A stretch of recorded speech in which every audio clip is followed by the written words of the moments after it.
right. So hey there, everybody. Welcome to the latest in our series of free music industry webinars from Canadian Musician and NWC Webinars. My name is Andrew King. I'm the editor-in-chief of Canadian Musician and the usual host of these sessions.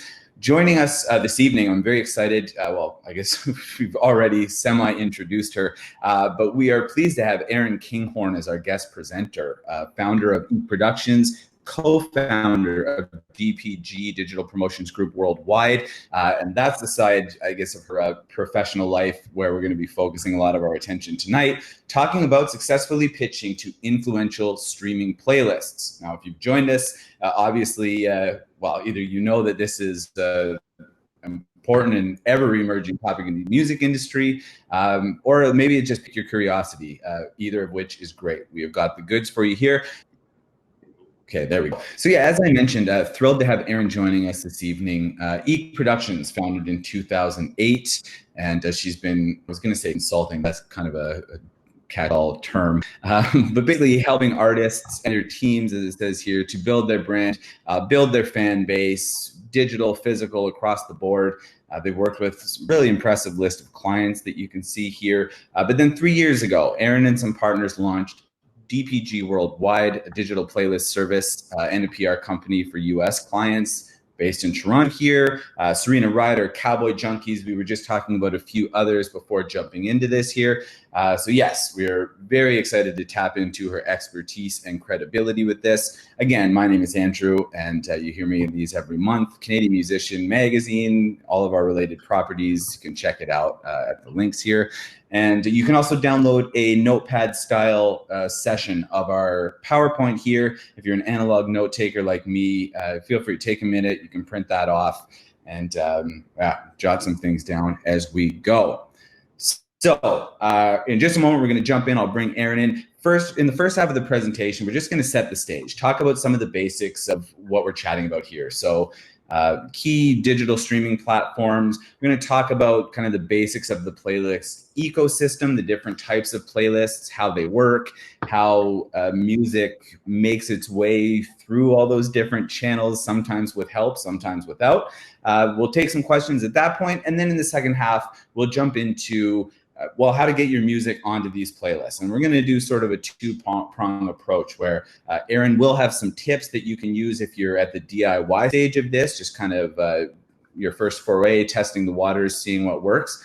But yeah, once you're ready to dive in with something more professional and just get a boost of some people that really know what they're doing, we're going to talk about how a campaign works with a company like DPG Worldwide, what you can expect from that realistically, and give you all the info you need to make informed decisions, boost your career. Let's do it. Erin, thrilled to have you. Before we jump in and start talking streaming, I guess you filled us in on some of the things keeping you busy. Anything new, topical, newsworthy in streaming land before we jump in? I think it's one of those things where, depending on what minute of the day becomes topical of what's going on in streaming land, it changes so quickly, right? For what we're seeing is the beauty of, artists being able to start releasing their music themselves and being able to be empowered about, how they're relating themselves over social and digital platforms overall. It's interesting, you're starting to get more and more data and more metrics as we go. So, definitely there's constant updating happening to Spotify for artists and Apple artists. Spotify's just launched Canvas, which has been in beta for the last little while, which is now a conversation in which you can start attaching video to your songs, which is really quite cool, and trying to keep people on the platform because, of course, a visual component is always more compelling than anything else. Or I guess we've all been playing video games for the last, 45 years, if you're me. So anything that's bright and flashy, I seem to be more attached to, you know what I mean? So, I think there's a lot of things to kind of go through. And I think during this kind of our presentation today, we'll probably touch on a lot of them. So, I'm happy to get into it.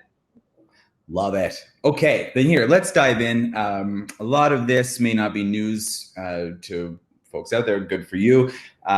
Some of the basic, well, not basic, some of the more popular music streaming platforms we've rhymed off here. Reason being, and I guess I can set the stage now, that for the most part, and Aaron, please correct me if I'm wrong, we can kind of think of Spotify as, I guess, the pinnacle of this. And if we're anything we're talking about in regards to playlisting this evening, unless we're specifying that we're talking about a different platform, and in some cases it may apply to others, but Spotify is going to sort of be the de facto sub for our topic here.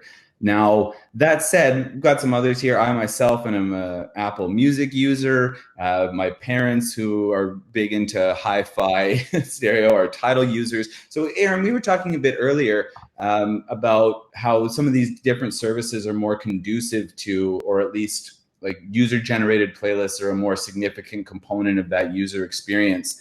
Of our list here are others. Like, what are the key ones that you and DPG focus on when it comes to playlisting?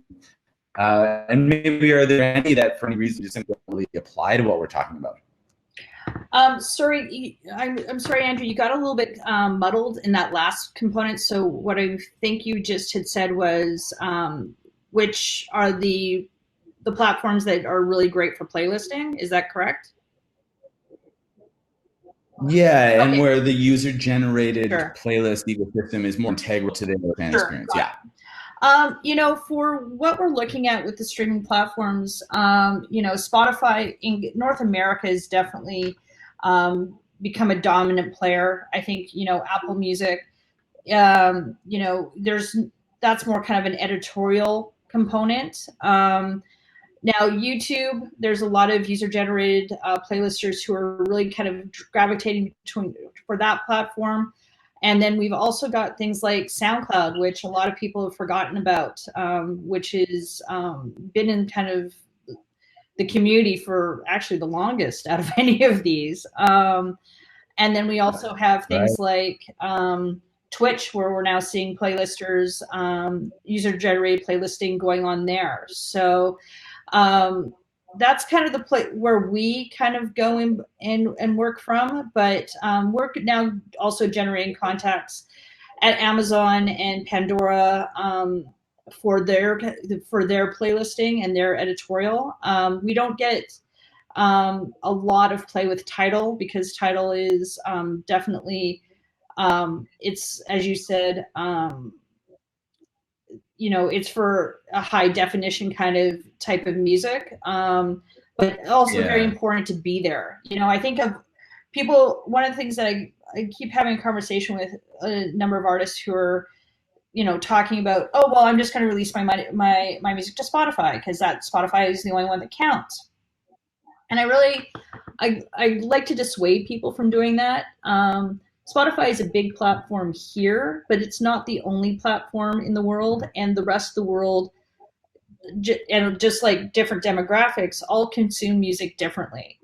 And, in developing markets such as South America or Southeast Asia, and that subscription-based platforms aren't where people are discovering music. YouTube is still like the biggest discovery channel in the world for everything. And so it's important to have your music up there. I think it's important to have your music everywhere, so people are just going to be able to discover it no matter what platform they're using. Okay, right on. Yeah, I guess on that note, good. And please correct me if I'm wrong. I'm coming through a bit of an echo. Yeah.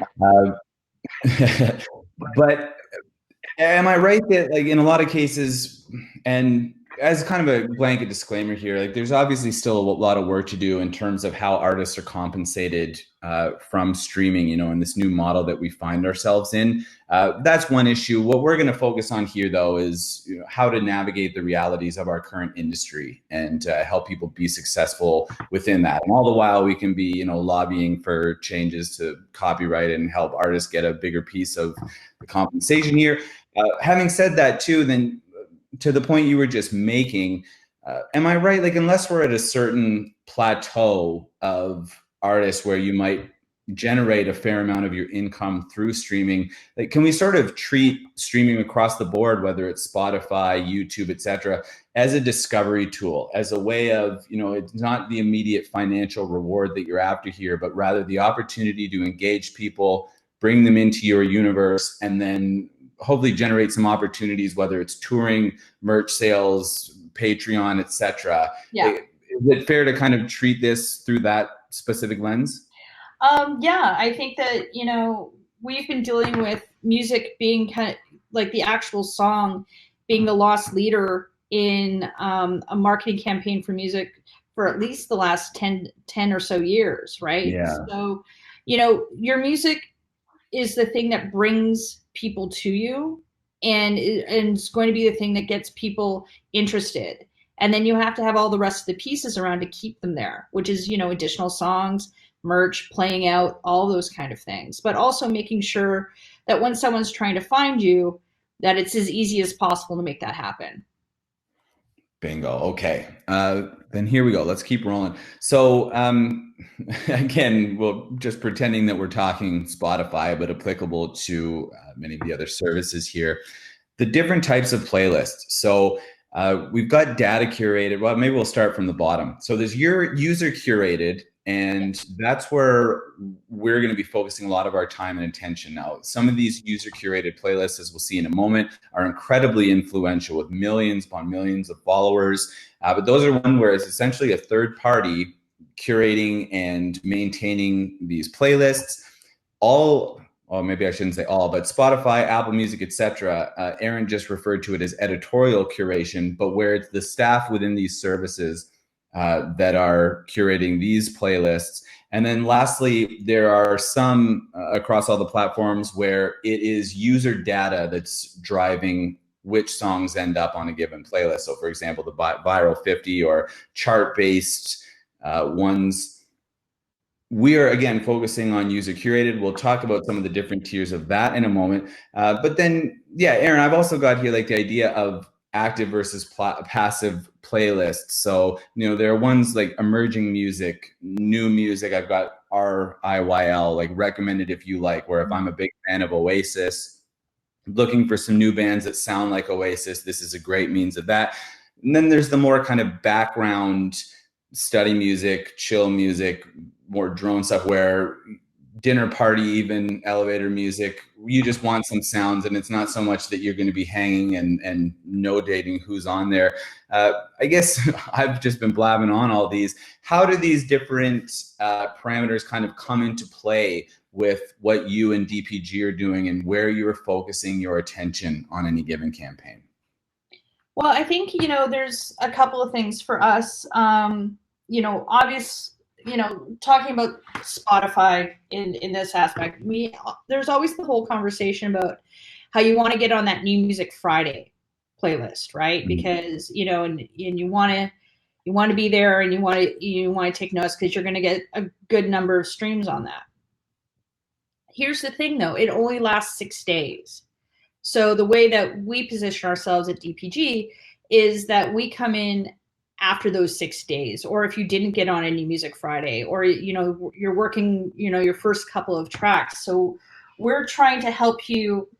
My partner, Andrea Young, has a great line where she says, salting the pot. We're salting the pot. We're building the foundation to get your tracks to the point where they're actually just even triggering the algorithm, which is what that data curated, the ones that are listed there, those are algorithmic playlists. So they're going to be based on what the user is actually listening to and how long they're listening to. Mm-hmm. And then with that, we're servicing out to the user-generated playlists. And when we're talking about user-generated playlists, we're talking about people who are tastemakers, they're bloggers, they're people who have brands.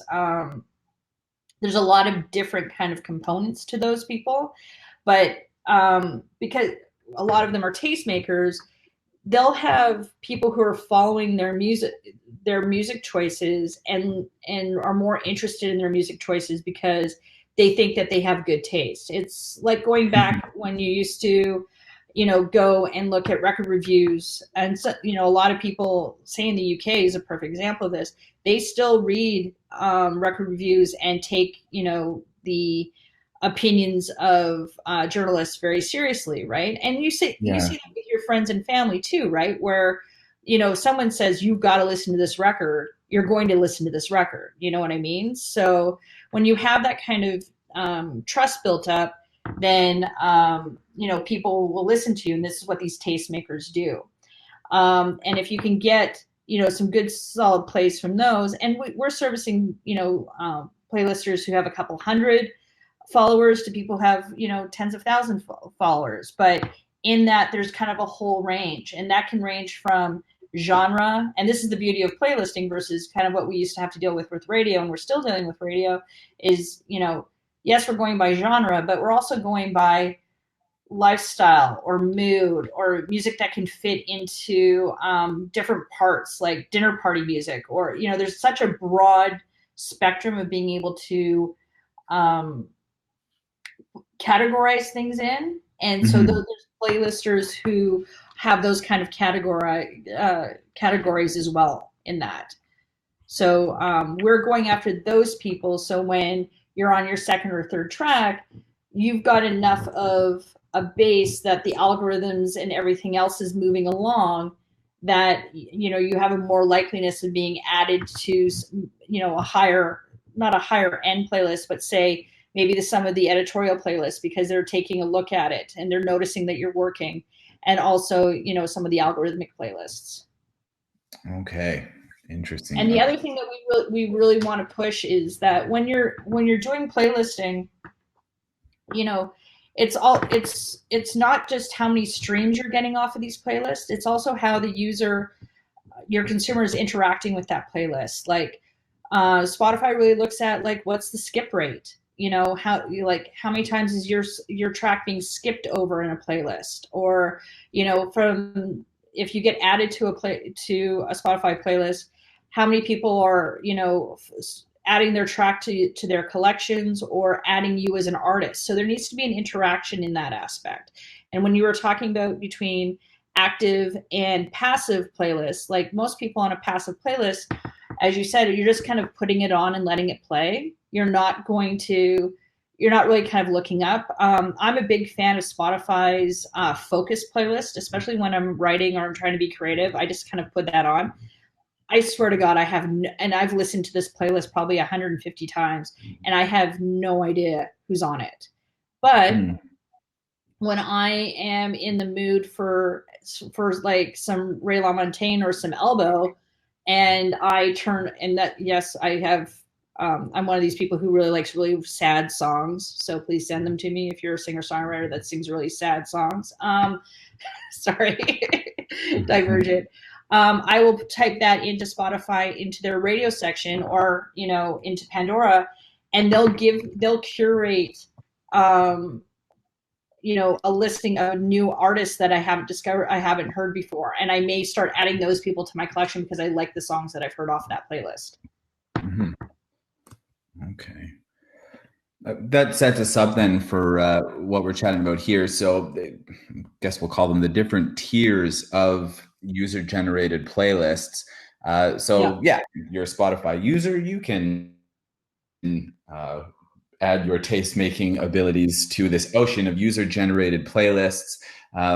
Beyond that, and we'll get into these subcategories in a second, but then there are the more popular, more influential user-generated playlists, which, yeah, sometimes upwards of 100,000 or hundreds of thousands of followers are tuning into these. And then there are the big ones. Well, actually, we can answer that question in just a moment, but I've been referring to Rap Caviar. Yeah. Is sort of the epitome of that. But Aaron filled me in on some of the Digster playlists on Spotify. And these are the ones that are really at the apex of this, millions of people following and regularly listening. Now, yeah, all of that said, though, Aaron, you were telling me a bit earlier that it's not just a sheer numbers game, that, you know, beyond even the active versus passive or the type of playlist it is, in some cases, these users have different types of relationships with people following and everything. Can you give us a bit of a walkthrough in terms of yeah, these different categories again, where it might be wise for people to be investing or focusing their attention? Well, so with the first one, with the smaller user generated playlists, if you're an artist that has a really specific genre or a niche to your music, those are probably a good place to get started, and finding those playlisters who are a fan of the type of music that you're doing. If you're doing industrial electronic, you don't want to be just throwing everything to every pop playlister out there, because you're not going to get any traction. However, you find a couple really solid um, industrial or metal playlists. You may find real fans there who are going to be able to support you in that genre, and the actual fans, the people who are listening to those playlists, are definitely coming back there for a specific reason. They're not just kind of listening to the New Music Friday, which is the top 50 songs. They're looking for particular types of music, and with that particular type, there actually could be a better conversion rate with actual fans, right? Because it's not just kind of everything's put together, which a lot of the larger playlists are. These are, you're kind of, it's that micro marketing, as it were, that you're trying to find your real true people who will identify to your music, right? And in those cases, like if you're doing this for yourself, which, I encourage a lot of people to, start off with, if you're just kind of coming into the into the streaming space, as it were, going and looking at uh, people who have similar sounds, or similar sounding music to you, or similar careers, and looking at what playlists that they're on, and trying to figure out how to contact those users are a good way of kind of dealing with that. Now, with the popular and influencer playlists, we're seeing those not just on Spotify. We're seeing those on YouTube. There's a lot of great YouTubers who are now creating playlists of music, and curating that themselves. I really think that Twitch is an interesting one as well, Yeah. especially in the gaming space. People, if you don't know about Twitch and you're not a gamer, it's not a place that a lot of people live. But if you are a gamer and you like that kind of music, that is definitely Twitch is a place that a lot of people are hanging out on these days. So, kind of looking at that. The thing with playlists and user generated playlists, it's a lot of research and finding the right voices, right? The bigger user generated playlists, like the Rap Caviar, Digsters, Starbucks, they're harder to get in. Obviously, I heard a stat about a week ago that there's 40,000 tracks going up a day across the world. So, there's a lot of there's a lot of competition out there, right? So, getting it's really hard to come out of the gate and get onto one of those immediately. That's not how that works. It's kind of thinking about, say it's the New York Times, if you were looking at print, like if you're an artist who's just released your first song, getting the front of the arts cover is not kind of where you're going, but getting, in your local paper, or, into a local blog is maybe somewhere you can go. And that's how we kind of treat the playlisting, is that it's a slow build, but it's laying a foundation that way. And then kind of building up from there. So you're building as you go. Oh, that's great, because we always, when we're talking about, like from Canadian musician side, about helping artists get media attention, we take a similar approach that pretty much across the board, media are copycats. And if you're able to get that foundation of local coverage and support, well, then there's something for journalists or outlets at the next tier to latch onto and kind of build on. So it seems that this works in much the same way. It's similar in the same way, in the fact that, if you're seeing something being added and it's a strong track, right, and people are listening to it and people are going back to it, that's one of the reasons why the algorithm is so interesting, right, is that the algorithm is watching all of that. Or, well, it's not like Big Brother watching all of that, but not yet. Hi, Alexa. Anyway, moving on. But it is, it's capturing that data and seeing what's successful, and pushing resources that way. Okay. Well, that's once again a perfect segue here. And folks, this is the last bit of the sort of fundamentals here before we jump into our first question period. I'm loving the questions that we've got. And yeah, a lot of things that we're going to be touching on. Submit Hub. Just give us a minute. But yeah, the last thing you were just mentioning there a bit about what the algorithms are looking for. You said earlier about like skip rate. What are some of the other metrics that come into play with how successful your song might be once these algorithms kind of get the hold of it? Well, it's the skip rate. It's if people are adding the track from the playlists, if you're getting a higher level of monthly listeners, and also people who are following you within the platforms. Okay. It's like subscription, right? You know, the more people that you have subscribed to you, in the case of say YouTube or with Spotify or even Apple, you know, the stronger that your profile is within the system.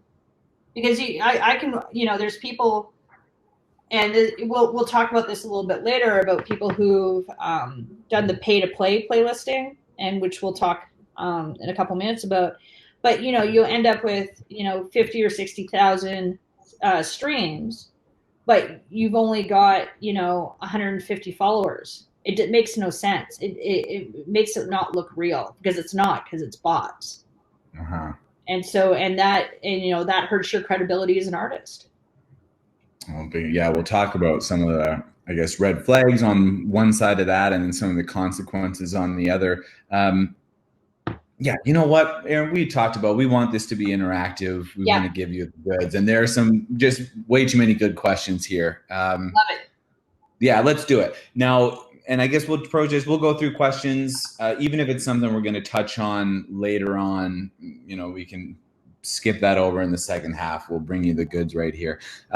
So first and foremost, I guess kind of an easy one. You know, we've been referencing Rap Caviar. You mentioned the Starbucks list on Spotify.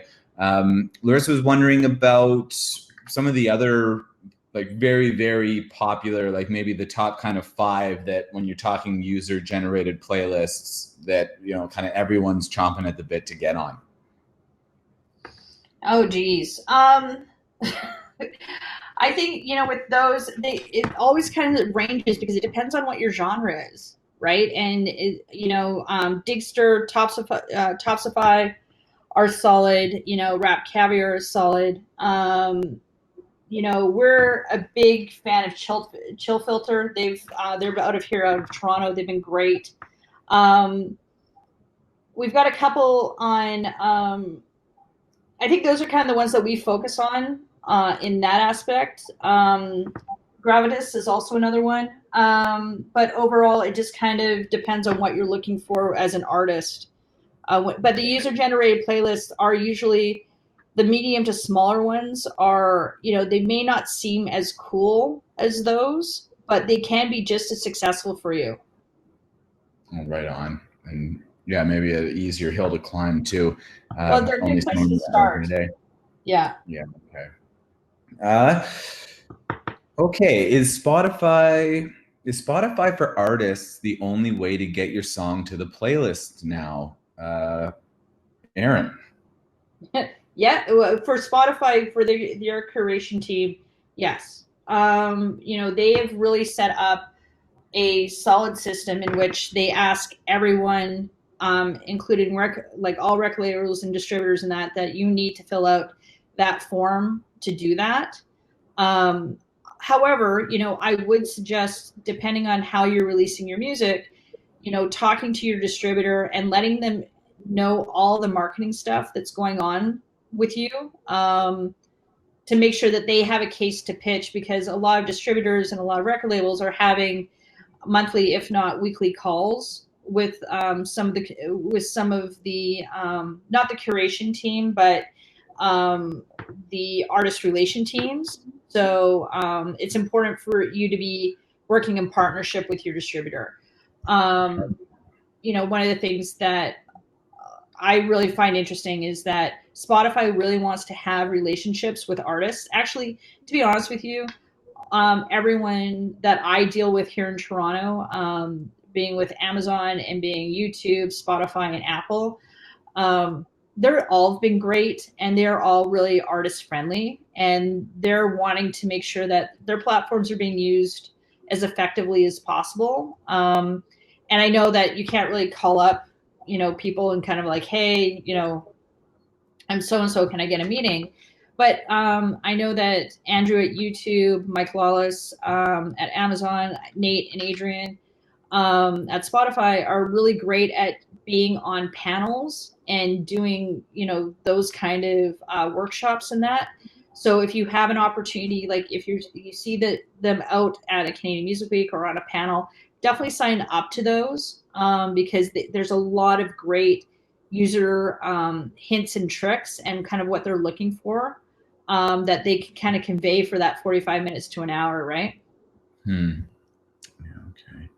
So Spotify for Artists is essentially your gateway into this arena. But then when it comes to, like, just to be clear, when it comes to getting onto some of the playlists that we're talking about within that arena, that's where you can be doing some work, pulling some strings, reaching out to people, et cetera, which we'll be jumping into in the second half here.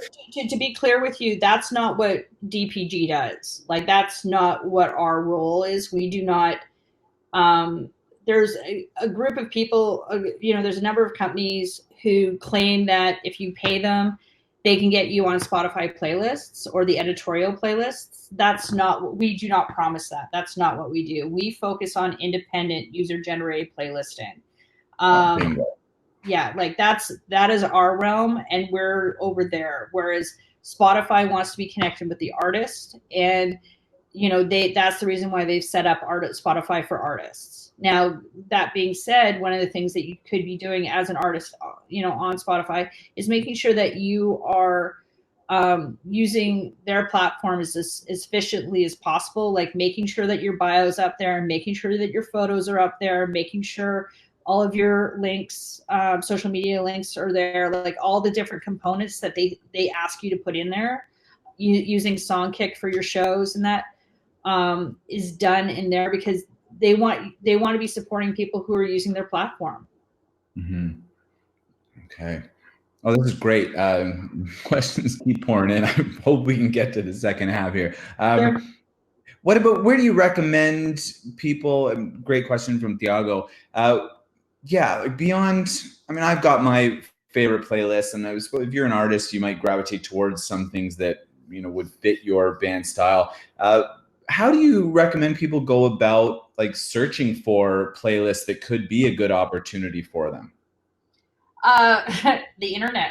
A lot of, with user-generated playlisting, a lot of these people have social media links that run in conjunction with the same names and that sort of thing. So Google, finding the playlists that you like, start Googling, and then hitting them up on either their socials, or in some cases they have an email attached to them, and just introducing yourself and just kind of saying, hey, I'd like to have some music that I'd really like to service you, and what does that look like for them, and ask the question.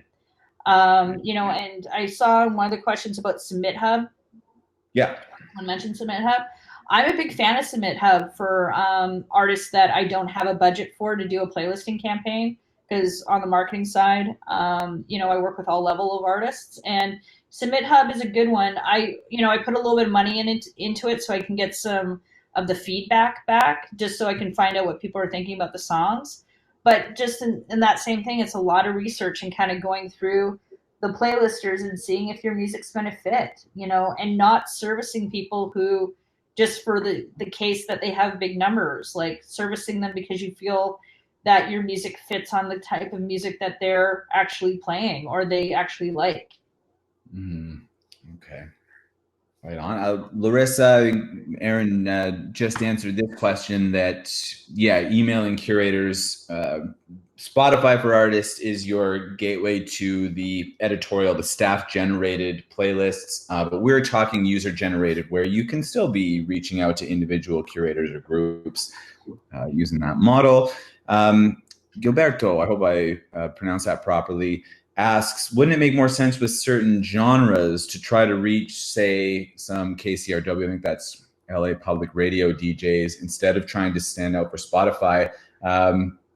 Mixed approach. I think you don't need to be mutually exclusive at all. And both of those are great examples of having really good opportunities for niche, genre-specific fan engagement.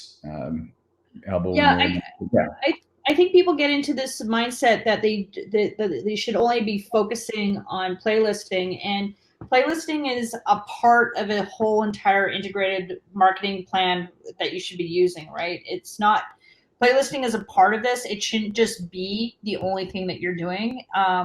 Playlisting isn't really going to work in a bubble. Like, you need to be, you have to be active on socials. If you're an act that's touring, trying to make sure that that's happening, reaching out and creating a network. I think, a perfect example is what you've cited there, about reaching out to DJs that, or, college or NPR people that, or, community radio who you think is going to support you. It's that whole group of early adapters and early supporters who are going to be the ones who, spread the word for you, the evangelists of your career. Right on. The questions keep coming. Hopefully we don't have to plug these. Let me see here. Hopefully they don't think is anyone saying that she's an idiot yet? No comments like that, and not welcome here. Okay, so there's a lot of questions about this. Yeah, you know what? I was going to say we'll get to some of this in a second. Let's go through questions, then we'll go through the second half and just jump over stuff we've covered. But a lot of people are asking about, how you go about finding some of these medium level user-generated playlists. I mean, there Google is your friend. Obviously, if you're a Spotify user, you can be looking through genres, artists that are relevant to your music and figure out where they're going. It doesn't necessarily mean you have to be copying or trying to fit in their shoes to get a bit of guidance as to, if you sound like the Lumineers, where are they finding success? I've got this on one of the slides coming up. Aaron, just to let you know, like if you want to go into it, you can do searches for songs of bands, and you'll see kind of playlists that they come up on too, right? Yeah. And you can see that, but you can see that on almost all of the different streaming services. Okay. Well, then, so for contact info, I mean, I'm thinking some of these folks might even have websites, but it's often not hard to do a bit of social media sleuthing. To find out who's behind these. I mean, then from that point, you got to make sure that your approach is professional and, goes through a relatively proper channel. But we'll talk about that coming up shortly. But it's not too difficult with all the tools available to us now to get creative if there aren't folks that are serving up their contact info. Aaron, what are your thoughts on the Indie Spotify Bible, which, as I understand, I haven't actually got a copy of this thing, but basically it says here are 3,000 influential playlists. It's got sort of an individual little profile for each of them with contact info, etc. Is that something that you have experience with? Is it potentially valuable? I think that anything that is going to give you information and contact information is always valuable. But I also, it's allowing you to get information that you need to go and research yourself. You know what I mean? So, but it's great. It's just that do people have the time or the money? A lot of people are promoting these kind of things and charging money for them. And, is it, what you need to be spending your money on at the time, or is it just something that you need to be researching yourself? Okay, good point. And Thiago's asking a follow-up, like, can an unknown artist be selected to be featured on the same playlist as a bigger artist like Lumineers? Well, if it's a user-generated playlist and say someone very passionate about this genre, or maybe in some cases it's even like regional playlists, great stuff from Vancouver Island. Absolutely. In this case, if it's genre specific, there's no reason that if someone digs a Lumineers track and you think that, you know, you're in that arena and have good music that deserves to be heard, absolutely you can get into some of these more influential lists. And you know, there's something to be said though, like the curation and editorial teams of all the DSPs. I'd like to say they're music fans. Like, and a lot of them, you know, a number of them have come up through the system, whether some of them have worked for, you know, indie playlists themselves and have gotten jobs at some of these bigger DSPs. You know, they're music fans and they're constantly listening to things. And, you know, they may take it, you know, when you submit something through the Spotify system, they may take a chance on you if they really like the song. Things can happen that way. You know, that's the same, you know, same thing with YouTube. Like there's, and Apple Music, like if they like the song and, you know, they've had the opportunity to listen to it, there's a chance that, you know, it could end up on a playlist. Now, that being said, making sure that your music is being set up in systems where there's actually time for people to discover your music on the back end. I find with a lot of people when they talk about releasing their music, they're just going to put it up. So they go into their TuneCore, whatever system they're using, and then they set the release date for a week from now. And it's like, well, hold on a sec. You know, it takes time for everything to get populated. It takes time, you know, at minimum, we look at 3 weeks. In that time, it's even a rush. You know, we like putting in music on the marketing side, you know, 5 to 6 weeks prior. So there's actual time for the editorial team to actually listen to it. Steve just says it's all too much. Hire Aaron's company and be done with it. Just leave that out there. Thanks, and thank you, Max. I'll be sending you a check in the mail for that endorsement. Thanks. Yeah, Steve, just leave your address in the chat.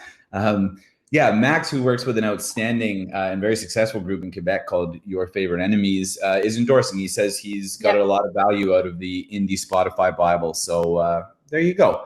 Let's see, I'm sending you a check. But as he said, like it's good, but it is, you know, it ends up being kind of like $125 or something Canadian, and so for some indie musicians, that's a lot of money. So, very true. You know, just look at what your budget is, and look at, you know, the things that are going to cost you money, or is it something that you can actually go and do things with? Yeah. Great question from Pete here. Pete says, we have national radio play with our songs. We've done radio tours, met with DJs and programmers to build relationships. But that having, I guess it's inherently more difficult in a more fragmented and kind of niche-driven, multi-platform industry. But any thoughts or suggestions on how you could build rapport with playlisters in a similar regard?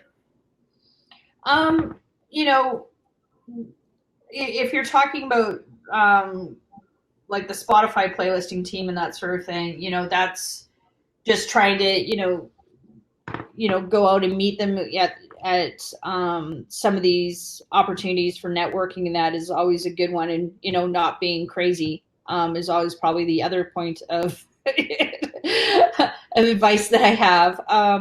But with indie playlisters, like user-generated playlisters, it's developing out a relationship in general is, you know, online is always a little bit difficult, but being friendly, you know, not inundating people with stuff, like not, you know, emailing them every couple of days, just when you have something cool or something to chat about, sending them an email or hitting them up on socials, supporting the stuff that they're doing.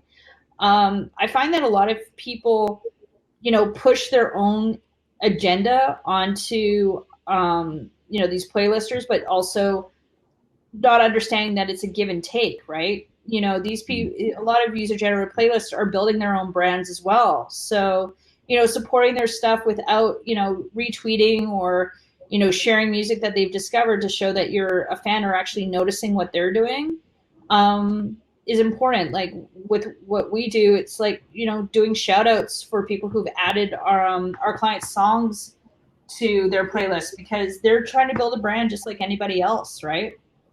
Bingo. That's a good point. And yeah, I'll tell you what, I love, and we've got a ton of great questions. I also love that folks are engaging with one another, which is what we're here for. That said, okay, I want to move on here because a lot of what we're touching on is coming up. And yeah, we're also hoping to cap this in about 15 minutes. So we're going to jump going. If we haven't answered a question that doesn't get answered in the next 10 minutes, please resubmit and we will jump to that momentarily. So pitching the playlist, a lot of people are asking how much a campaign with DPG costs. We're going to get to that shortly. Max asked about Playlist Push, which is another firm you can research on your own.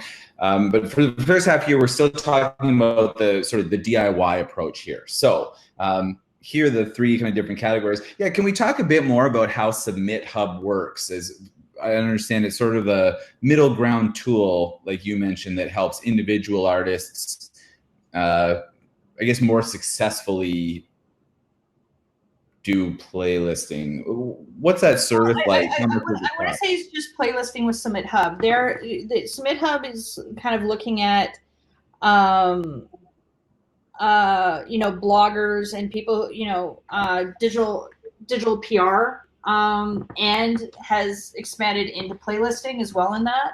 So what you do is you obviously have to register for account, and then like anything, load up the information that does like your bio, photos, the track, and then you have to go through and you can buy, I think it's called tokens. I'm not 100% sure.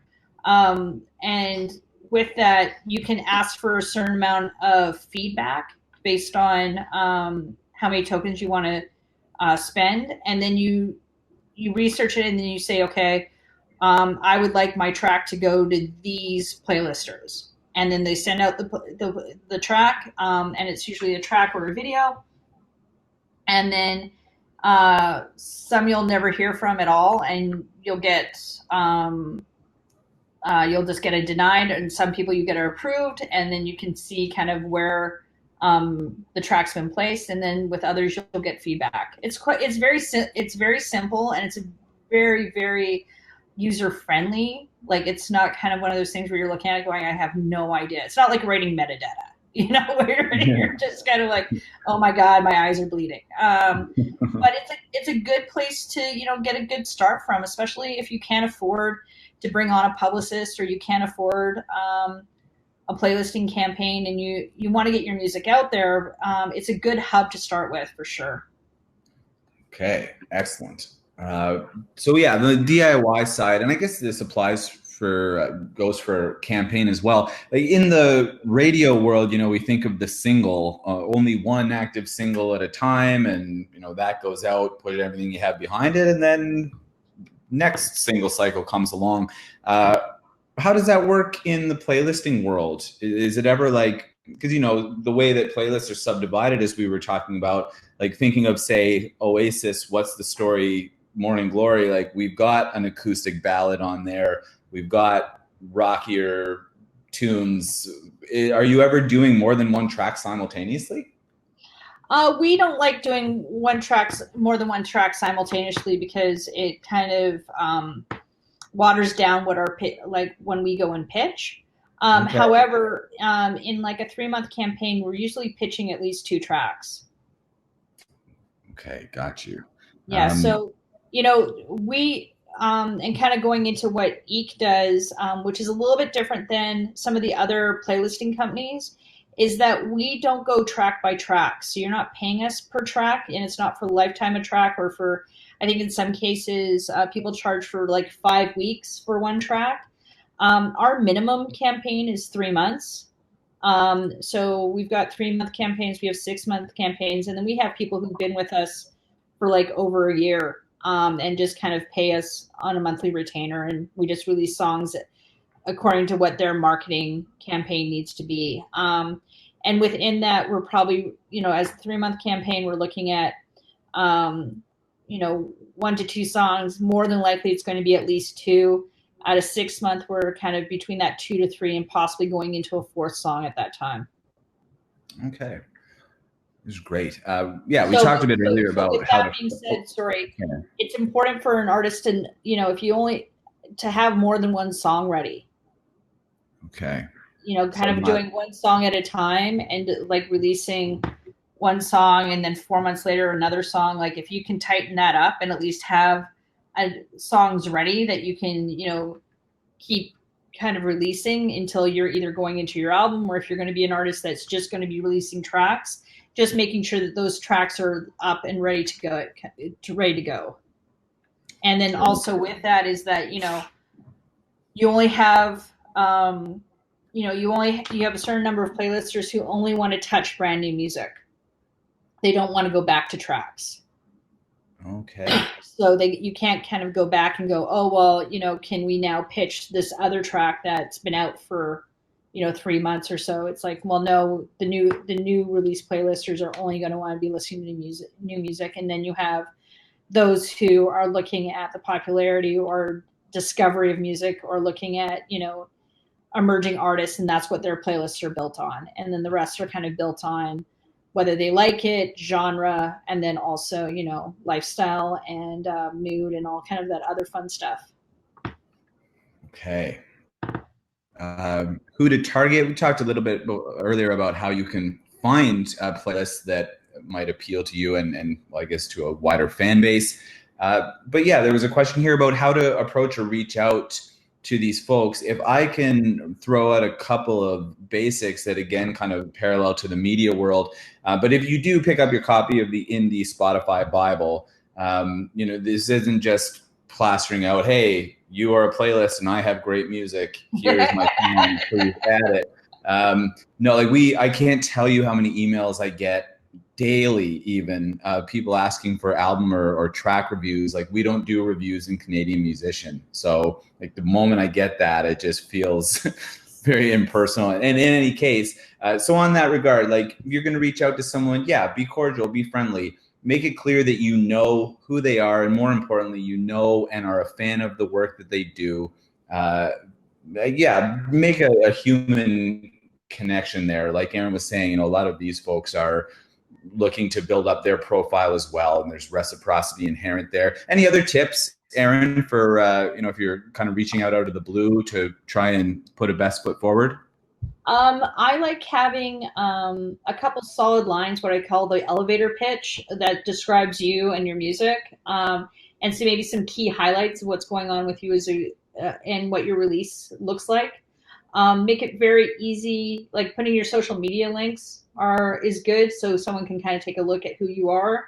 The other thing is making sure it's very easy for them to listen to the song. Sending a 24-bit high res wave file into someone's email is sometimes not appropriate at all, because you don't want to shut down anybody's email. Or like large graphic one sheets. Like, you want to just make it nice and easy so that someone can be going and listening to the track. That being said, I'm a big fan of putting stuff privately on SoundCloud. I know that a lot of people have started using Disco, especially with music supervisors. It's good to kind of have that, but once again, it's also subscription based. So you have to watch out on those cases, and then making sure, once again, when you're doing these kind of pitches, and you end up wanting to pitch, you end up meeting someone at Spotify, and that making sure it's easy for them to find your music. And that means that it's actually been uploaded into the systems prior to be making the pitches. Okay. Last one on this slide, and if we can keep it brief, because it is a fairly easy one, but pay for streams, question mark? No. Never. I'm, as much as I would love to say that I'm a company that can guarantee that you're going to be getting streams if you pay us, I can't do that. We're kind of like publicity or radio tracking. If anyone is telling you that they can guarantee you getting on certain playlists, or if they're guaranteeing you a certain number of a certain number of streams, I would run personally, but in my opinion. But if really, really be wary of that kind of stuff because it's just not true. The other thing that we're now seeing is that people who have paid for streams or paid for bots, as it were, there's rumors of Spotify being able to see this now, and it's kind of to the same component of what we saw with Twitter and Facebook and even Instagram with people who are who paid for followers, and then all of a sudden you just saw those numbers be wiped out because they were able to kind of clean it out. Spotify is going to do the same thing, and from what I'm hearing, they're going to take down the tracks as well. And the last thing you want to possibly be doing is, getting blacklisted from a DSP. Okay, weird. Okay, so here we go. Paid playlist campaigns. Yeah, folks have asked about, and I knew it was going to come up, but how much a campaign costs. Aaron, approach that however you'd like, ballpark, but if we were going to just use a 3-month, 2-song campaign, not just DPG, but yeah, what can people expect? Yeah, for us, once again, as I was saying, we do it as our campaign is we go 3 months or 6 months. The 3-month campaign is $1,000 a month Canadian, and it's $3,000. And then a 6-month campaign is $750 a month, so it's $4,500 plus HST. However, we are both a Canadian-owned company and also Ontario-based, and we are covered by most funding organizations across Canada, which is good. I know there are other really great companies in Canada, and I think they go kind of like $500 a song, but that campaign will last, 4 to 5 weeks. Okay. Yeah, and again here, there are other services. We've got a feature in our current issue on this very topic, of which Aaron is one of our panelists. And we've got some others. This is another area where you can be doing some research, find out what the best fit is for you and your project at this point in your career. What about from your perspective then, Aaron? Like, provided the finance isn't an issue, what informs your decision as to whether or not you take on a project, like whether you think that EEC, or I guess in either case, EEC or DPG can add value to somebody's career? It really comes down to, for us on the DPG side, we like to kind of get an email where it's, we can see that there's an actual release strategy, that you're planning out kind of what you're doing. And then really for us as a team, it's about the song. Do we like the song? Do we think we can place the song? We're not fans of just taking money for the sake of taking money. It doesn't look good on anybody. And it's already a hard pitch. You know what I mean? Like there's this, Yeah. So we need to make sure that we're giving you the best fighting chances possible. And the same thing on the EEC side. We do project management and, digital strategy along with a number of other things. And for me, it's a lot of kind of talking to an artist to really, or a company to really understand, what their plan is. Is there a budget for the things that they want to do? Is this something that you're trying to be in it for a while? Both Andrea from DPG, my partner, and myself are really about building artist careers. And you'll hear us both say this over and over again. We really kind of approach all of this as a marathon instead of a sprint. So it's a slow build, it's a slow burn, but what we're trying to do is making sure that we're building on top of solid foundations and that, each piece makes sense and it's all integrated. Oh, bingo. Then on that note, before we go back to questions here, because you've given us a good idea as to what to expect from a paid campaign. But then what about, say it is 3 or 6 months, and like you say, you are working hard to set that foundation. And then even once the campaign is over, a lot of the fruits of your labor are still happening. So I'm curious as to if there's anything you recommend artists, like, is there any way that they can sort of maintain the trajectory after a campaign has ended and you're no longer in the picture? Anything that artists can be doing to, still try to maximize their return on investment in the months after. I would be saying like making sure that you are you're looking at chart metrics. You don't need to actually subscribe to it because it's rather expensive, but being able to kind of look at where you're being added on playlisting and doing some research on those and shouting out to people who are adding you on playlists. You can also see that within the Spotify for Artists backend, seeing, people who are supporting you and making sure that you're supporting them.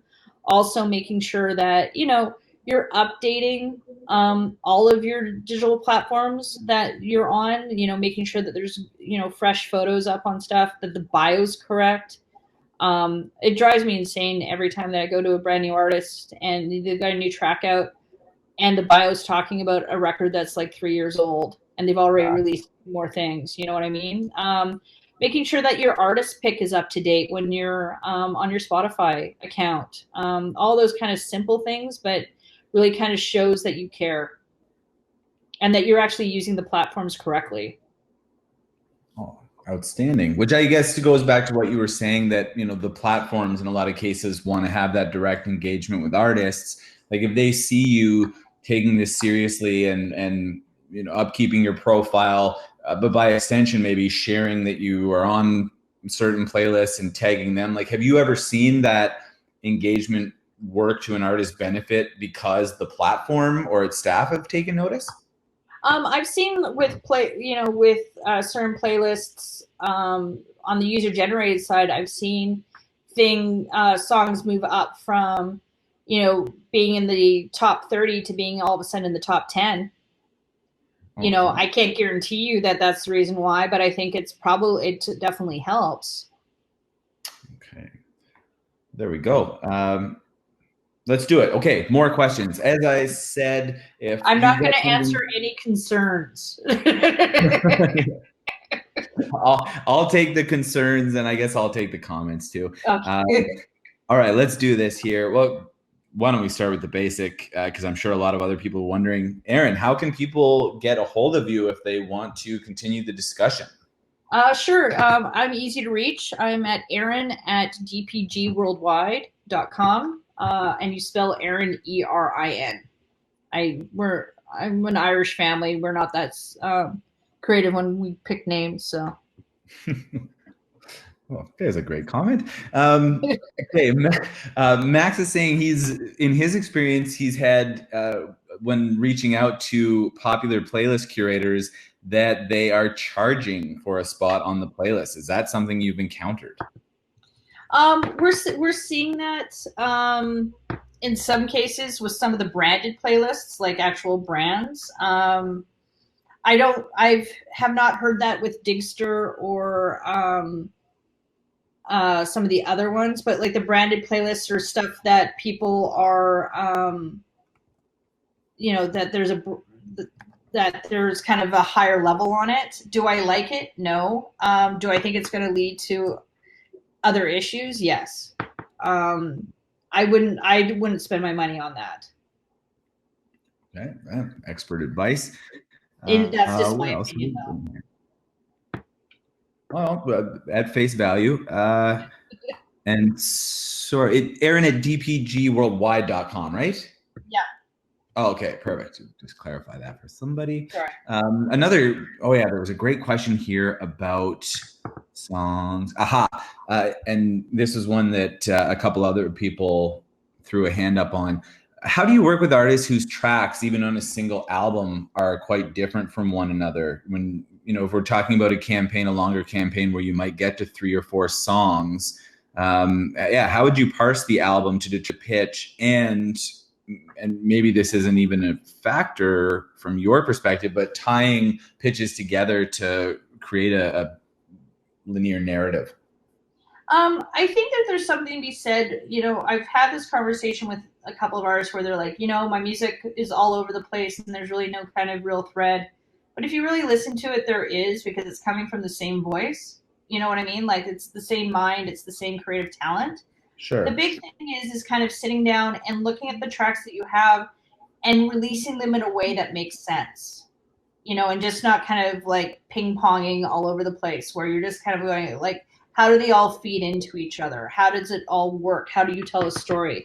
Because you're not just doing that on DSPs, you're actually going to be doing that to all, to your social platforms as well, right? So Right. you're going to be creating a linear story in some aspect, and you just need to figure out what that thread is. And we can work with you on that when it comes to our releasing. But your marketing team, or if it's just you, you've got a way that you want to be releasing this music. You just have to really sit down and think about it, Right. in my opinion. Oh, great stuff. Oh, there you go. You know what? We've bled 10 minutes past the hour. I'll wrap it up here. If anyone thinks they have an absolute gem of a question that needs to be heard publicly, throw it in right now. Otherwise, Aaron's email is there. You've got mine as well. I'll put it right there too. We'd love to keep the conversation going. Obviously, you've each got each other as well. Oh, actually, there you go. There's our last question right there, because it is a good one, because I know how it works with Apple Music, but not Spotify.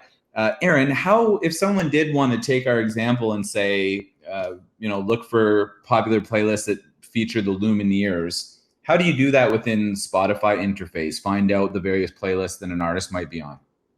Usually I go into the search and type in the particular song, or I just type in Lumineers and just start researching from there.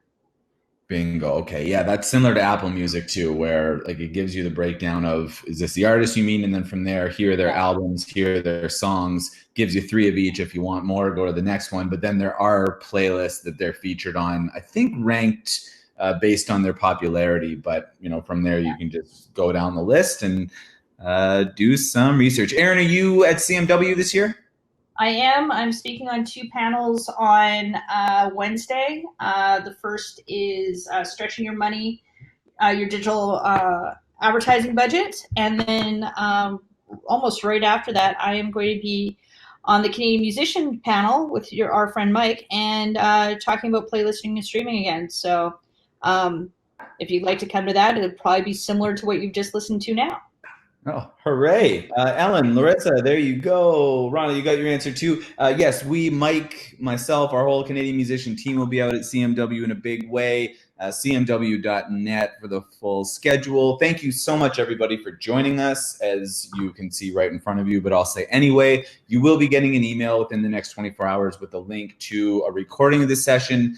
Revisit it. Feel free to share it with anyone that you think would get value out of it. We're nwcwebinars.com, canadianmusician.com. I will run back to our bio here so that you've got URLs for EEC Productions and DPG Worldwide.